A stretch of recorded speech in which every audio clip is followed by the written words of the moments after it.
परभणीच्या सोमनाथ सूर्यवंशींचा पोलीस कस्टडीत मृत्यूच्या निषेधार्थ मनमाडला धरणे आंदोलन। परभणी येथे भारतरत्न डॉक्टर बाबासाहेब आंबेडकर यांच्या शिल्पाची मोडतोड करणाऱ्याला आरोपीला अटक करावी यासाठी आंदोलन करणाऱ्या भीमसैनिकांना अटक करण्यात आली होती। पोलीस कस्टडीत असलेल्या या तरुणापैकी सोमनाथ सूर्यवंशी याचा पोलीस कस्टडीत संशयास्पद मृत्यू झाला।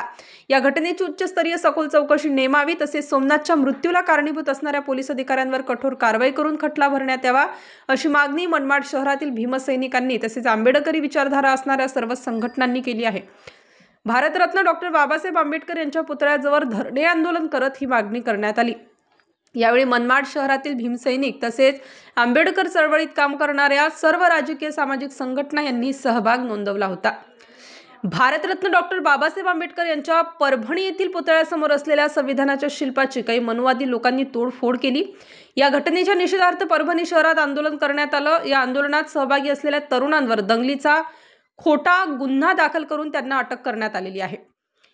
या पोलीस कस्टडीमध्ये सोमनाथ सूर्यवंशी या तरुणाचा पोलीस कस्टडीत संशयास्पद मृत्यू झाला। या घटनेचे पडसाद आज मनमाड शहरात उमटले असून या घटनेच्या विरोधात डॉक्टर बाबासाहेब आंबेडकर यांच्या पुतळ्याजवळ भीमसैनिकांतर्फे धरणे आंदोलन करण्यात आलं। त्यात आरपीआय, मानव अधिकार मंच, फुले शाहू आंबेडकर मुस्लिम विचार मंच, वंचित बहुजन आघाडी, ज्येष्ठ नागरिक संघ, मनसे, मनमाड बचाव कृती समिती, सकल मराठा समाज यासह संघटनांचे पदाधिकारी आणि कार्यकर्ते सहभागी झाले होते। यावेळी घटनेची उच्चस्तरीय चौकशी करून संबंधित घटनेत दोषी असलेल्या पोलीस अधिकारी व कर्मचाऱ्यांवर कठोर कारवाई करण्यात यावी या मागणीसह भीमसैनिकांतर्फे पोलीस प्रशासनाच्या वतीने आमच्या मागण्या वेळेपर्यंत वरपर्यंत कळवाव्या, याशिवाय आमच्या मागण्या लवकरात लवकर मान्य करून संबंधित आरोपींवर कारवाई करण्यात यावी, अन्यथा भीमसैनिकांच्या वतीने तीव्र स्वरूपाचे आंदोलन छेडण्यात येईल व या सर्वस्वी याला पोलीस प्रशासन जबाबदार असेल असे भीमसैनिकांच्या वतीने जाहीर करण्यात आले।